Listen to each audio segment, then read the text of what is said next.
Hey everyone, this is Miranda, your personal development partner. You're welcome once again to Elevate. On this channel, we discuss everything personal development, entrepreneurship, and technology. And today's topic is a very important one. You won't want to miss it for any reason. We'll be discussing how you can empower yourself financially as a woman. But this is not limited just to women, even a man. So stay with us as we get started.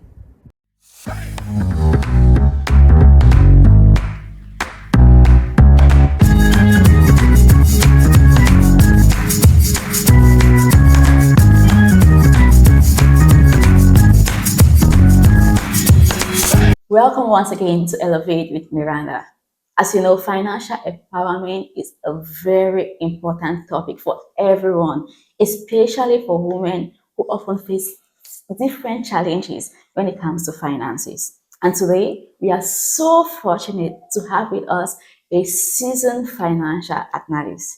She's a champion, let me say a true champion when it comes to financial inclusion, especially for women. And today we have with us Grace Oliver.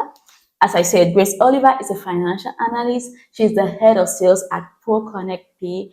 Her passion lies in utilizing technology to empower women everywhere around Africa. So, Grace Oliver, you're so welcome. Thank you. I'm excited to have you today. Thank you. I'm honored to be here. And I'm ready to be empowered financially. Wow. Okay. So, yeah, thank you very much. Okay, so to start with, I would like you to introduce yourself to our viewers. Tell us what you do, especially at ProConnect Pay. Okay. Thank you very much. My name is Grace Oliver. I work as head of sales. I'm also a co-founder at ProConnect Pay. What we basically do is we provide access to financing for domestic and international students or high potential Africans across the world. Anyway, as long as you're an African, you're high potential and you're interested in acquiring a global education, we'll be able to fund you. And the interesting thing is, for us, we have been funding just Africans for international studies, but this year we started funding our Nigerians, let me just say our Nigerians in Nigeria to acquire a quality education in Nigeria for the undergraduate studies.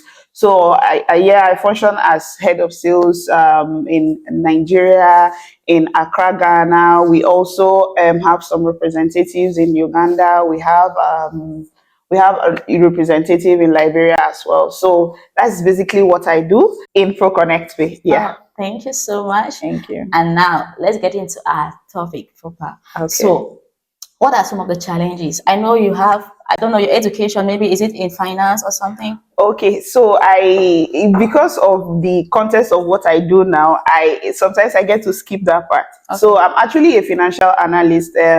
I'm a certified financial modeling and valuation analyst from Corporate Finance Institute. So my role, although my role actively it's not in finance now, it's basically on marketing and sales, but I still do, I still build financial model. I still work with businesses and companies, even in my company, when it comes to doing budgeting and projections for the next quarter, the next year, I basically handle that. So I'm a financial analyst. Yeah. So, and from what I have learned so far, as a financial analyst, even maybe focusing on businesses, I've come to understand that if you begin to take yourself as a business, not okay, you see yourself as a business, you run yourself, your finances as a business, it is like one step of you achieving a financial freedom. I'll stop there.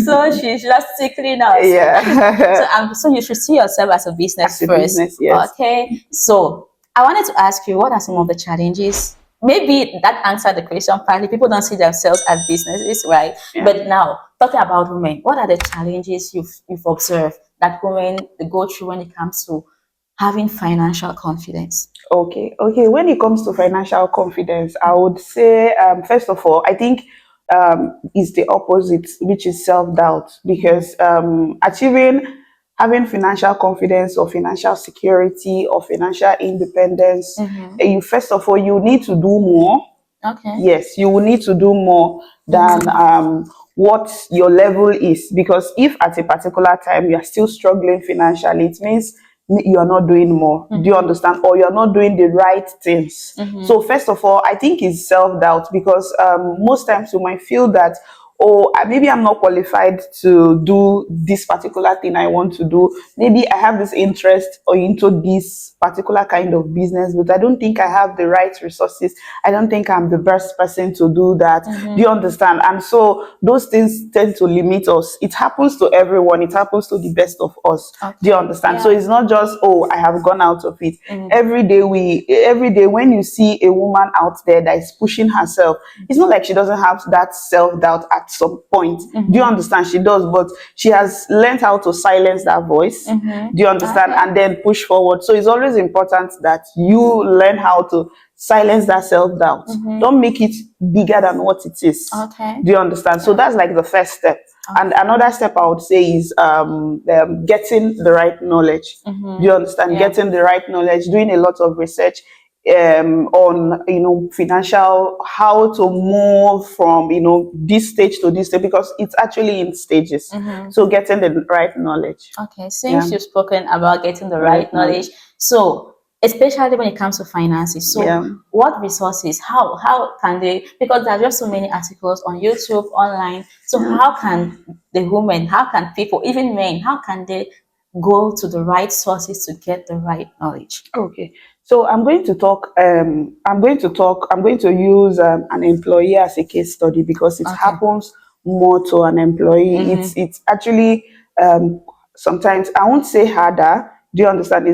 But it's a bit harder for an employee to become financially independent in this African context Yeah. than a business owner. Do you understand? And it brings me back to what I mentioned earlier about seeing yourself as a business and seeing your finances as an income, that you have an expenses and all of that. So an employee here, you have a 9 to 5 job, and of course, you've seen that this your 9 to 5 job does not cater to your needs. The first thing I would always want to say is you need to have, they talk about having other streams of income. It's very important, especially if you're an employee. You have your 9 to 5. So 9 to 5, you are giving to your full-time job. Do you understand? You have 7 to 12. You have 12 a.m. now. You have 9 to 12 a.m. So if you dedicate 2 hours of your time, whether it's at the night or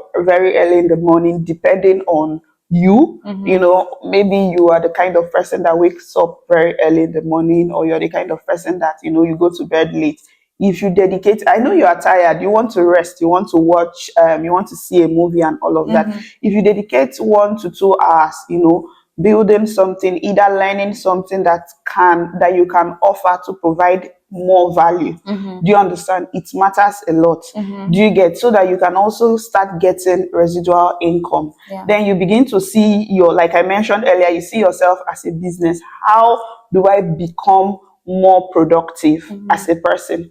Do you understand? I'm not saying, oh, don't be serious at your job. No, you should always give your best at your job, because if you give your best and you're promoted, your income obviously Yeah, would yeah. increase. So, but you would also have that other source, just to other source of income that will help you as well. So when you have, like multiple sources of income, there are even other things you could also do that can give you money. That there are people that write books, and you sell these books and you can get money. And then when you've written your book, it's online, it's selling, you're not doing anything again. Do you understand? The Yeah. money is coming. So if you can I'm just using that as an example. You think something that you're quite passionate about, that you can do to earn money. It's always very good earning money from something you're passionate about. So for me, as a financial analyst, it came up as, okay, this was what I wanted to do. Do you understand? But the opportunities I started getting in the finance industry, when I ventured into the finance industry, was sales. I didn't say, okay, I really do not want to do sales. I want to crunch numbers. Let me not be good at what I was doing at that time. So, but I kept at it. I put in my best, even at that sales role, which has given that opportunity for me to be entrusted as, head of sales because of the results I'm able to produce. So sometimes when you say, oh, she's a financial analyst, people say, oh, she's a salesperson. Do you understand? I'm a financial analyst. When it comes to the numbers, I love numbers. I'm very good in numbers. Any day, anytime. When you call me for building a financial model, doing any of those things, I am always there because it's something I love to do. And for me, that was my other gateway of getting another income, because I would come back from my work, I would take that 2 hours, I would learn I would learn how to build valuations, how to learn about these things in businesses. And then I got an internship. I committed so well. Like, this was night. I was spending my nights doing all of this internship. Even when I enrolled into the course, I also, it was challenging, but I spent my nights learning all of those things just for me to be able to get, just for me to be able to get that knowledge, to be able to, do these things that I love to do. So it's always good for you to do, not most of the times, maybe 40 to 50%. Let me not, of the time, we might not get a job. We might be doing something we're not really passionate about. We are just getting a job. But it's also very good. It's fulfilling for you to do something that you are passionate about. Yes. So you start from there. I've said a lot of things. So you start from there, think about what is that thing you're passionate about. Even if it's not what you are doing at this time, dedicate 1 to 2 hours every day to doing that. It's a gradual process, but you'll come out of it. Don't doubt yourself. You don't have the knowledge, you can seek the knowledge. You can seeking the knowledge, you there are a lot of informations everywhere, but you can narrow it to exactly what you want. You don't if you do not have okay, if you do not have, let me start from, maybe your income is not enough. Do you understand? Most persons will say, oh, reduce your expenses. But some persons are even already living in the bare minimum expenses. So rather than me telling you to reduce your expenses, I would rather say, learn how to get more income. So now go down to, what can I do to get more income? What am I passionate about? Do you understand? And then you go into trying to acquire knowledge in that thing you're passionate about.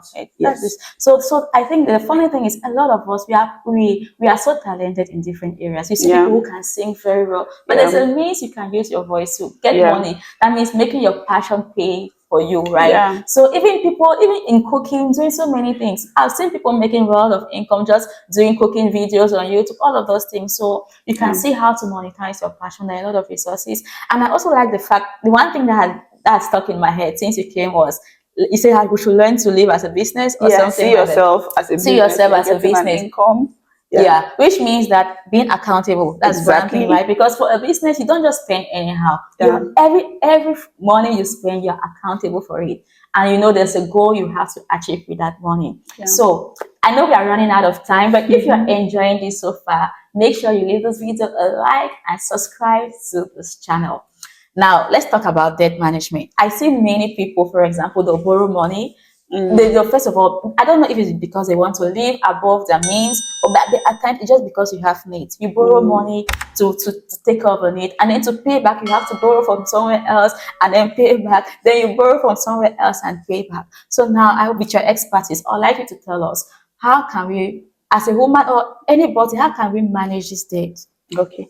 So for debt management, what I would likely say is, I know it happens to a lot of persons, and now it's not even about, oh, you want to live above your means. Do you understand? Even for basic things, people can take a loan here, there, and there. So the first thing I'll usually advise is consolidate that debt. If, for example, you took a loan from this place, 5% monthly interest, you took a loan from this place, 6% monthly interest, you took a loan from this place, 7%. Do you understand? So there's something most finance institutions do, is they call it loan buyback. So the place with the cheaper interest rates, you can ask them to buy up the loan. As long as the loans are performing, they will be able to buy it, consolidate your debt in one place, and then you can negotiate a longer tenure for them, so that you already know, okay, this is what I'm getting as my income. This is what you just put it in one place. if, for example, let's use dollars, something general. You are, maybe your income is $100, and then you have like $1,000 of debt. Do you understand? If it's consolidated in one place, the interest rate is no longer spread across. Okay. Do you understand? You can start. You can now negotiate the financial institution to maybe spread it for a longer time. I think once you are already a member, once you're already like a customer or a client of a financial institution, and you are paying your loan as at when you reach out to them that you want this loan extended, spread for a longer time, they would rather do that than you default. Do you understand? So they would extend it in a way that you can, easily start repaying. So that's like the best. I didn't know about that. Okay. So thank you so much. And now we're getting towards the end of this video. Would you leave one last advice to all our viewers, the women who are struggling in attaining financial confidence? Okay, so one advice I would give is financial confidence is not going to come from anywhere. Do you understand? It's going to come from you, and it's going to come from what you do every day. So you have to be more intentional about what you do with your time every day. Thank you. Thank you so much, Grace. I've learned a lot. I've learned so many things. I have to see myself as a business, of course. And you too, make sure you see yourself as a business. Be accountable, be intentional about being productive. Thank you so much, Grace. And you spoke to us about ProConnect Pay. I'm sure our viewers who want to learn more, maybe people who want to travel. And so I'll leave your details in the description. They can connect with you through LinkedIn. You can connect with me through LinkedIn. You can connect with me on Instagram, you can. Okay. So if you need student loan, you want to travel, to study, whatever thing. So connect with Grace, ask her questions. She's a salesperson. She's ready for you. Thank you so much. I hope you enjoyed the session. Do have a great day. Thank you. Bye-bye. Thank you. Bye.